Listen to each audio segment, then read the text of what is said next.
So today I'm going to talk about Saint Isaac Job. No, I'm just kidding.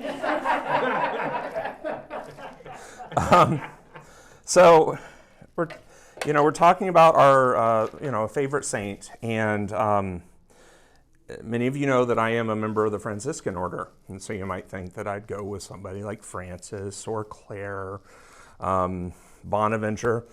Nope, no Franciscans at all for me today. My favorite saint is actually Saint Therese of Lisieux. You might also know her as Saint Therese of the Little Flower, but I like to point out that she would not like any of those names, because the name that she wanted and was granted was Therese of the Child Jesus. Her image for Jesus was, she pictured Jesus as a little child, and the thing that she wanted was to be something that brought the child Jesus joy.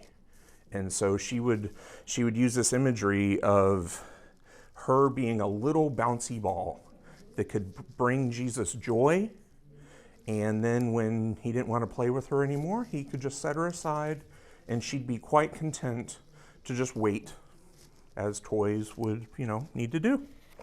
So what originally got me interested in Saint Therese was she's a modern saint. We have pictures of her. And unlike some other modern saints, such as Padre Pio, hers seemed to be a relatively normal life. Padre Pio, there's pictures of the stigmata. I don't know why. That kind of makes me a little But for Therese, there's pictures of her in a school play playing Joan of Arc. And so that made her a very relatable person to me. And so that got me curious. And so my spiritual director told me that I should read her autobiography.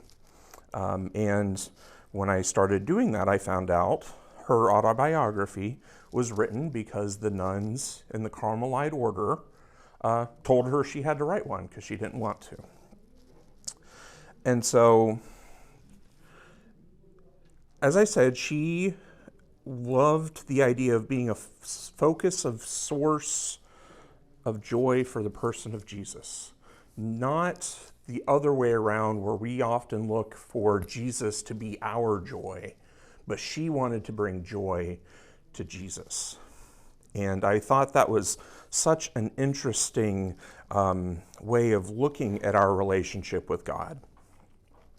And so after I read her autobiography, I learned a few lessons that were even deeper than that from her. She had such confidence in God's mercy.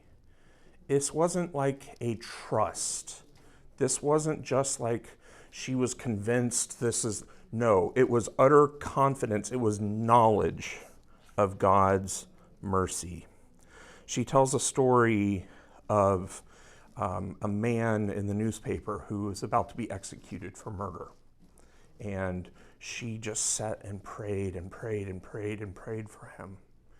And in her autobiography, she wrote that she is certain, based on God's mercy, that that man repented before he died and was in heaven. There's almost like a childlike confidence there that is so inspiring, I think, to all of us in our spiritual life. She also knew, not thought, not believed, not hoped, she knew she was going to heaven to be with Jesus. And this wasn't in like some egotistical way. I think, was it St. Ambrose built his own basilica before he died so that he could be buried there, because that's how he knew he was going to heaven. Well, Therese, she knew she was going to heaven, and she said that when she got to hug Jesus, she was going to tell him to bring everyone home to him. Her confidence in bringing in God's mercy, and that God wanted everyone there and how wonderful it would be, actually led her as a child to often say, "Mommy, I hope you die soon," because she wanted her to go to Jesus. Just a little funny way of saying it. So, Therese had such a confidence in God's mercy, and that is something I think we can all learn from. It wasn't something that we had to try and convince ourselves about or rationalize or say, yeah, but for her, it was just a fact. God's mercy is that real. When I've had opportunities to talk with some other people about Therese, one of the things that comes up pretty easily is that Therese had some real personal struggles. When her mother died, she went through a very difficult point in her life. And since Therese is a modern saint, this wasn't like, the kinds of struggles that old saints would deal with, of starving and all that kind of stuff. She dealt with grief in the similar way that we might. And she might not have handled it very well. She went into what was probably a pretty big depression for a while. And so we can look at her as a saint and see her going through these real world struggles and coming out them the other side, and never ever losing faith in God's mercy and God's love.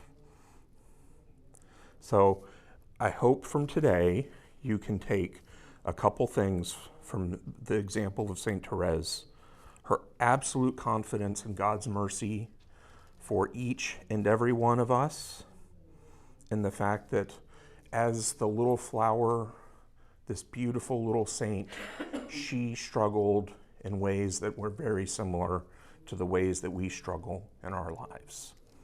St. Therese of the Child Jesus, pray for us.